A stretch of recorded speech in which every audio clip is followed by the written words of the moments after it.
안녕하십니까. 저는 고려 21 행정사 사무소의 임현 행정사입니다. 국가유공자나 보훈보상 대상자가 되기 위해서는 먼저 등록 신청을 하고 그 등록 신청을 한 결과 그 상위처가 그 다친 부위가 그 질병이 직무수행이나 교육훈련으로 인해서 발병했다라고 하는 인과관계가 인정이 되어서 요건 해당 결정 처분을 받아야만 두 번째 단계로서 보훈병원에서 신체 검사를 받아서 최종적으로 국가보훈처 보훈심사위원회에서 상위 등급 1급에서 7급까지 판정을 받고, 그리고 나서 이제 주요 범죄의 전과 기록이 있는지 없는지를 확인을 해서 전과 기록 조회 절차를 거치고 나서 최종적으로 국가유공자나 보훈보상 대상자로 등록이 되게 됩니다. 그러면 이와 같이 국가유공자나 보훈보상 대상자가 되기 위한 첫 번째 단계는 등록 신청을 해서 요건에 해당이 되어야 된다라는 것이죠. 요건이 해당이 안 되고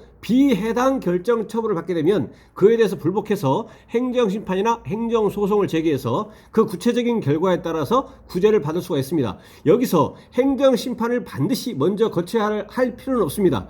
이 국가유공자나 보훈보상 대상자 비해당 결정 처분에 대해서는 필요적 행정심판 전치주의가 적용이 되지 않기 때문에 행정심판을 거치지 아니하고 다이렉트로 바로 법원에 행정소송을 갈 수가 있습니다. 행정소송은 1심, 2심, 3심까지 대법원까지 진행을 할 수가 있습니다. 그런데 법원 소송에서는 1심에서 이겼다고 하더라도 양 당사자 모두에게, 그러니까 상대 1심에서 원고가 승소하면 피고 측에서 이에 대해서 항소할 수 있기 때문에 소송의 단계에서는 원고와 피고 모두에게 항소 및 상고권 인정이 되기 때문에 설사 1심에서 이겼다고 하더라도 반드시 이긴 것은 아닐 수가 있겠다라는 것입니다. 왜냐하면 상대방 측에서 항소, 상고할 수도 있기 때문에. 그래서 이제 대법원까지도 갈 수가 있습니다. 물론 그 전에 행정심판을 거친 경우에는 행정심판 단계에서 구제가 되어버리면 확정적으로 구제가 되는 겁니다. 그것은 그 행정심판법의 명시적 규정에 의해서 행정심판에서 구제가 되면 상대방인 피청구인 측에서 우리 행정심판 청구 결과 인정 못해, 소송 가겠다, 이렇게 할 수가 없더란 얘기죠. 그래서 행정심판 청구를 하는 사람 입장에서는 행정심판 단계에서 구제를 받아버리는 것이 확실하게 확정적으로 권리구제를 받을 수 있는 것이기 때문에 행정심판에서 이제 권리구제를 받는 것이 가장 바람직하다라고 이제 할 수가 있습니다. 그래서 오늘은 국가유공자 보훈보상 대상자 등록 신청을 했는데 그 등록 신청을 한 결과 비해당 결정을 처분을 받아서 행정심판위원회에 행정심판을 청구했고 그 결과 구제가 된 사례를 언론보도 사실관계를 토대로 해서 살펴보도록 하겠습니다. 국가유공자나 보훈보상 대상자 등록 신청을 할 때뿐만 아니라 행정심판을 청구할 때도 가장 핵심적으로 중요한 것은 주장을 하고 내가 국가유공자 요건에 해당이 된다, 보훈보상 대상자 요건에 해당이 된다 라고 주장을 하고 그러한 주장 사실에 대해서 입증을 하는 것이 핵심적으로 중요하다라는 것을 먼저 말씀을 드리고, 나머지는 이 언론보도 사실관계를 토대로 해서 그 해당 부분에서 그 쟁점 중심으로 살펴보도록 하겠습니다. 네, 오늘 영상의 내용이 도움이 되었다면 구독, 좋아요 부탁드리겠습니다. 그리고 이 영상의 끝부분에는 관련 영상이 연결되어 있으므로 필요시에는 참고하시기 바랍니다. 네, 먼저 제목을 보시면 16년간 포사격에 난청 생긴 군인 의료 기록 없어도 재해 인정해야 라고 되어 있는데요. 이 언론보도 이 내용은 최근인데요. 그렇게 멀지 않은 작년 2021년 7월에 보도된 그 내용입니다. 한번 쭉 보시겠습니다.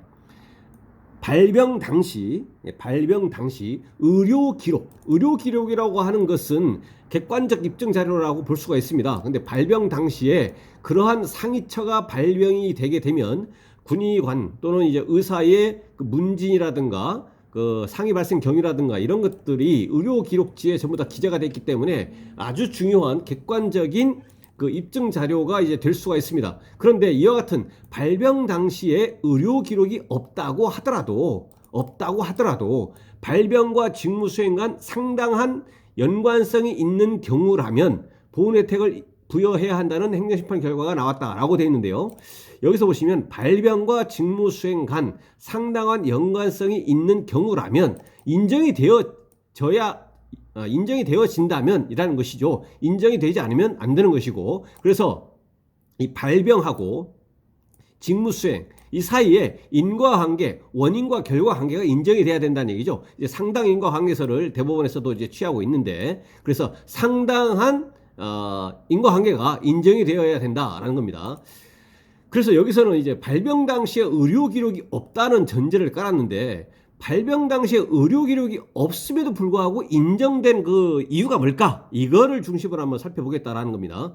국민권익위 소속 중앙행정심판위원회는 16년간 포사격 훈련 소음에 노출된 장기복무 군인을 재해부상 군경으로 인정한다고 밝혔다라고 되어 있습니다.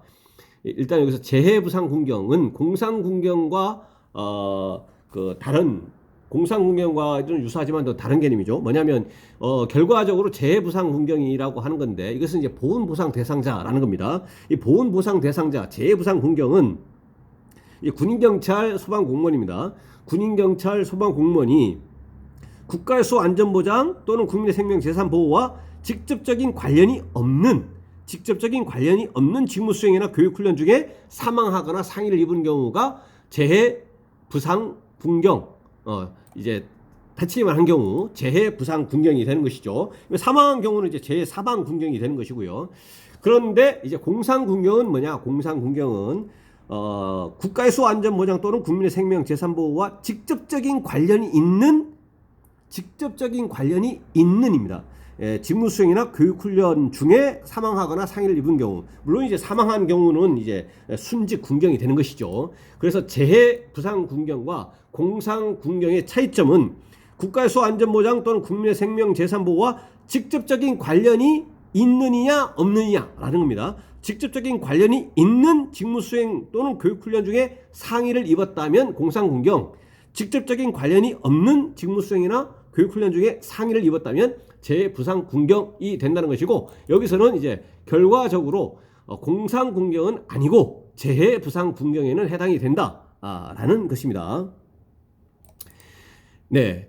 장기복무 제대군인 A씨는 장기복무 제대군인으로 포반장 등 임무를 수행하며 양측 귀 난청을 앓게 됐다. 난청입니다. 난청을 앓게 됐음에도 1988년 최초 발병 당시 의료 기록이 문서 보존 기한 경과로 남아있지 않다는 이유로, 그러니까 기록이 없는 거죠. 당시 발병 당시에 의료 기록이 문서 보존 기한이 경과해버렸기 때문에 없다라는 겁니다. 그래서 객관적 근거 자료가 없기 때문에 보훈청으로부터 이제 안 된다라는 것이죠. 보훈청으로부터 공상군경은 물론 공상군경도 되지 않고 재해부상군경도 되지 않고 인과관계 자체를 인정할 수 없다. 인과관계 자체를 난청이라고 하는 거하고 난청이 발생하게 된 원인이 직무수행이나 교육훈련으로 인해서 이와 같은 난청이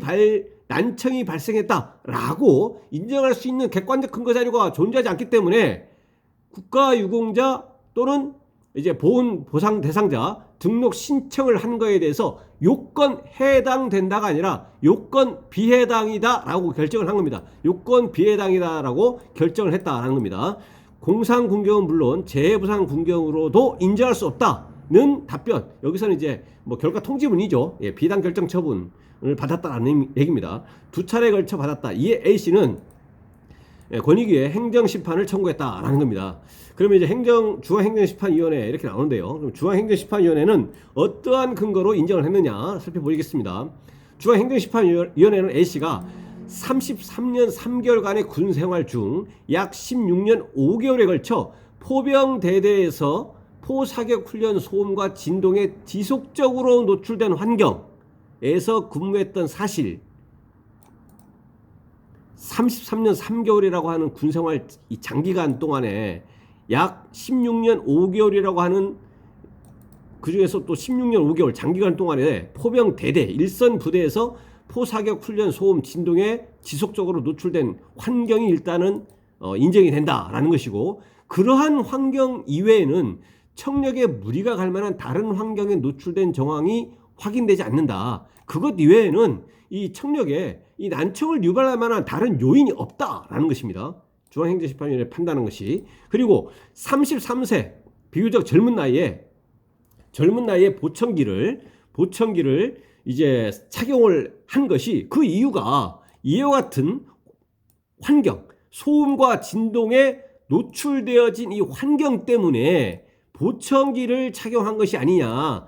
비교적 젊은 33세 이때부터 이거에 비추어서 소음성 난청이라고 하는 결과와 군 직무수행 또는 교육훈련 이거 사이에는 인과관계가 인정이 된다. 이러한 것을 원인으로 군 직무수행 또는 교육훈련을 원인으로 소음성 난청이라고 하는 것이 발생했지 않느냐라는 것이죠. 그래서 인과관계가 상당하다고 보고 A씨를 재해부상군경으로 인정을 했다라는 겁니다. 그래서 여기서는 재해부상군경은 되지만 공상군경으로까지는 보기는 어렵다라는 겁니다. 왜냐하면 아까 말씀드린 것처럼 국가의 수호안전보장 또는 국민의 생명재산보호와 직접적인 관련이 있는 직무를 수행하다가 이런 난청이 발생했다고는 보기 어렵다라는 것이죠. 그래서 등록 신청을 했을 때는 공상군경에도 해당하지 아니하고 재해부상군경에도 해당하지 않지만 행정심판위원회에서는 재해부상군경에는 인정이 된다라는 겁니다. 중앙행정심판위원회는 A씨가 포반장 등으로 근무했던 시기에 부대 역사록, 육군 역사철과 부대 운영 관계라든가 부대 직무 수행과 관련한 것들이 기재가 되어 있는 부대 역사록과 포 사격 등을 함께 수행한 인후 보증인 동료들이죠. 예, 전우들 인후 보증인들의 일관된 진술, 구체적이고 일관된 진술. 예, 인후 보증인들의 진술을 신뢰하기 위해서는 구체적이고 일관된 진술이 필요합니다.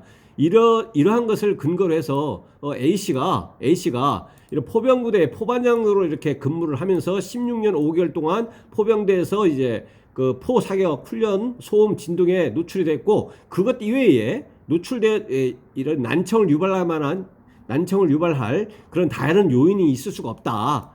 있을 수가 없다라고 해서 A씨가 난청을 유발할 수 있는 근무 환경에서 장기간 총포 소음에 노출됐다라고 판단을 했다라는 겁니다. 그래서 여기서는 이제 재해부상군경으로 인정이 된다라는 것이죠. 그래서 이제 행정심판위원회에서는 뭐라고 했냐면 이번 행정심판 결정은 발병 당시 의료 기록이 없어 보훈 혜택을 받지 못했던 군인도 군 복무 중 훈련 내용과 근무 기간을 살펴 질병의 원인이 공무임을 인정할 수 있다면 권익구제를 받을 수 있는 데 의미가 있다라고 되어 있는데요. 이와 관련해서 여기도 객관적인 발병 당시에 의료 기록이 없다라고 해서 쉽게 포기할 것이 아니고 이러한 객관적인 의료 기록이 없다고 하더라도 구체적인 상황을 고려해서 다른 증거들이 무엇이 있을까? 국가유공자 등록 신청을 하고 보훈보상 대상자 등록 신청을 하고 만약에 안 됐을 경우에는 행정심판 청구하고 이렇게 등록 신청을 하고 그 다음에 행정심판을 청구하고 이 모든 과정에서는 주장을 하는 것이기 때문에 그 주장 사실에 대해서 입증이 필요한 것이고 그 입증을 함에 있어서 이런 객관적인 발병 당시의 의무 기록이라든가 이런 의료 기록 이런 것이 설사 없다고 하더라도 이거를 대체 보완할 수 있는 다른 증명이 할 수 있는 것이 무엇인지 입증의 노력을 게을리하지 말아야 된다. 등록 신청을 할 때부터 그렇습니다. 등록 신청을 할 때부터 내가 국가유공자 또는 보훈보상 대상자의 요건이 해당이 된다. 그러니까 등록 신청을 한다. 이렇게 주장을 하는 것이기 때문에 그거에 대해서 입증할 수 있는 입증의 노력을 최선을 다해야 되고 그럼에도 불구하고 만약에 안 됐다라고 하면 불복 절차에서 행정심판 단계에서 또 이에 대해서 행정심판 청구하면 그러니까 행정심판 청구의 취지는 그거죠. 나한테 내가 등록 신청을 해가지고 비해당 요건 결정 처분을 했는데 나한테 한 비해당 요건 결정 처분은 이러이러한 점 때문에 위법 또는 부당하기 때문에 나한테 한 그 등록 요건 비해당 결정 처분에 대해서 취소해 달라라고 이렇게 주장을 하는 것이기 때문에 그런 주장 사실에 대해서 입증할 수 있도록 최대한 노력을 할 필요가 있겠다. 그래서 이와 관련해서 객관적인 발병 당시에 의료 기록 등이 없다고 해서 바로 포기할 필요는 없겠다라는 것입니다. 그래서 오늘은 등록 신청을 할 때의 주장 입증의 중요성 그리고 만약에 등록 신청을 했음에도 불구하고 비해당 결정을 처분을 받았을 때에 행정심판을 청구할 때 그때 또 주장 입증의 중요성 이에 대해서 다시 한번 이제 강조를 드리면서 언론 보도 내용을 토대로 한번 살펴봤습니다. 네, 오늘 영상의 내용이 질문 있으시면 댓글 남겨주시고요. 예. 그리고 이제 그러면 이제 별도 영상이나 대댓글로 이제 답변을 드리도록 하겠습니다. 그리고 오늘 영상의 내용이 도움이 되었다면 구독, 좋아요 부탁드리겠습니다. 네, 감사합니다.